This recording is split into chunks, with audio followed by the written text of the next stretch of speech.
Twin Cities Adventures here, and in today's video we're going to take this bowl and fill it up with fresh spruce tips that are growing on our Colorado blue spruce right behind me. Let's take a closer look at them. And one more thing, you can harvest any spruce tip you want. They're all the same basically. Let's take a close look at this one right now. So all of these little light green tips are fresh growth from this year. So that is what we're going to harvest. They're soft and delicate and full of aroma.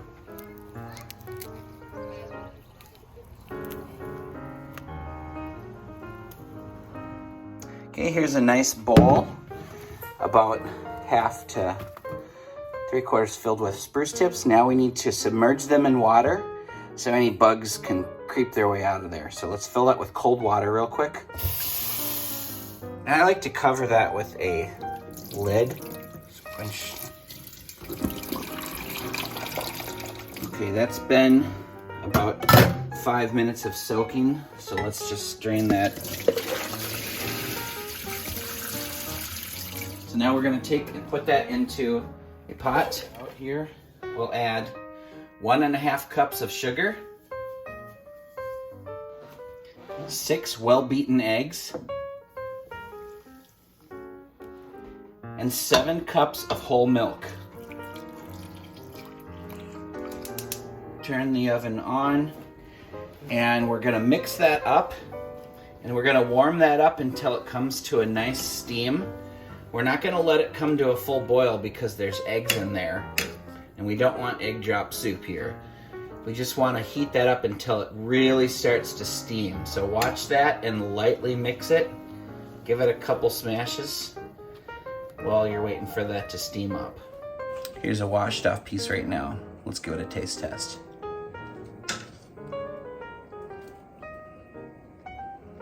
It kind of tastes like capers, and it's kind of like Tanqueray gin a little bit, but very much like capers. It's very tender, and it's pretty good. What do you think? I kind of like it. It is kind of good. Just lightly mashing every once in a while that's warming up. And then mix the whole bottom up too to get that sugar all mixed up in there too. See that steam? Okay, give it one last mix and shut it off. No more heat. That is just perfect. So we're just gonna let that chill for a minute, and then we're gonna pour that into a pitcher. Alrighty, let's pour this into this. This is an 8-cup measuring cup.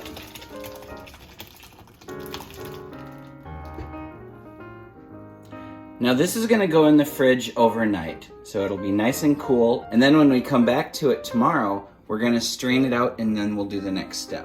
Okay, that'll be in the perfect spot to cool off, and we'll close that fridge up and see you tomorrow.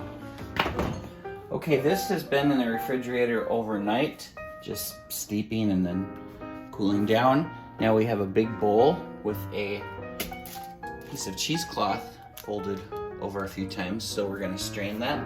So I'm just gonna take this and pour that right into the bowl.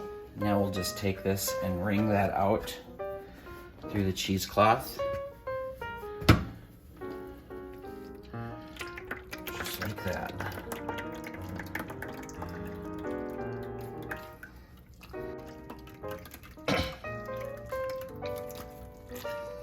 Just gotta twist that and get that all pushed through.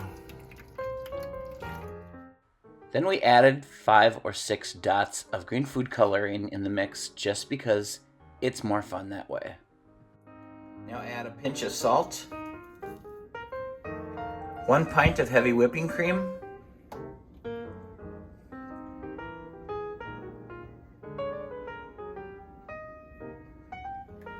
and 1.5 cups of sugar. Now give that a mix. All right, now let's pour that in our ice cream maker. That goes in there first. Now we'll put this in the ice cream maker. Fill it about halfway up with ice, and here's a box of rock salt for ice cream. And I'll add a link below the video where you can find that as well as an ice cream maker for your home. So now that that has half filled with ice, we're going to fill that with half of the box of salt. Now fill it the rest of the way up with more ice.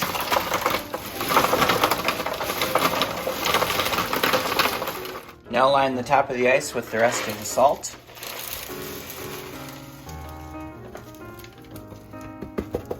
Now spray that down with cold water.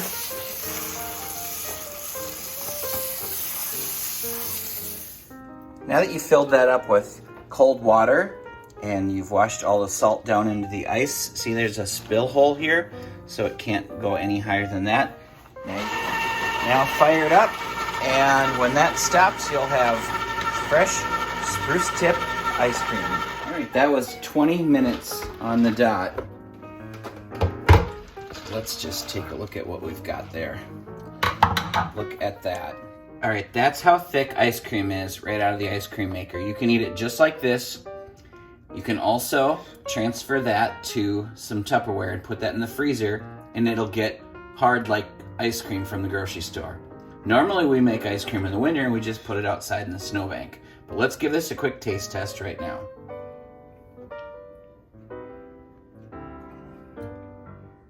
Wow, that is fresh. Refreshing. That is really good. I've never had ice cream like that before. Get her a little taste, Samuel. That is so much better than I expected.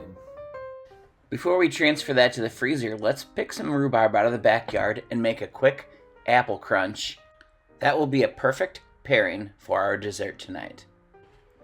And later that evening, here's a clip of our rhubarb crunch with our spruce tip ice cream. Now, doesn't that look delicious? Here goes fresh spruce tip ice cream with rhubarb crunch. That is so good. That is an amazing combination.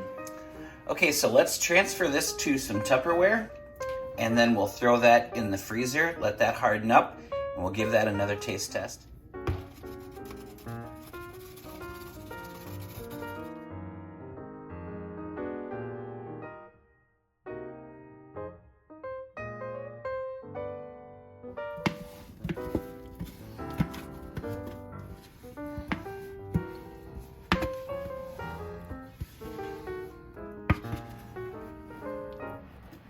It almost looks like pistachio pudding. Now let's transfer that to the freezer overnight. Okay, so here is the very next day. It had a chance to fully freeze. And look at how delicious that looks. 24 hours later, fully frozen. Let's take a taste test.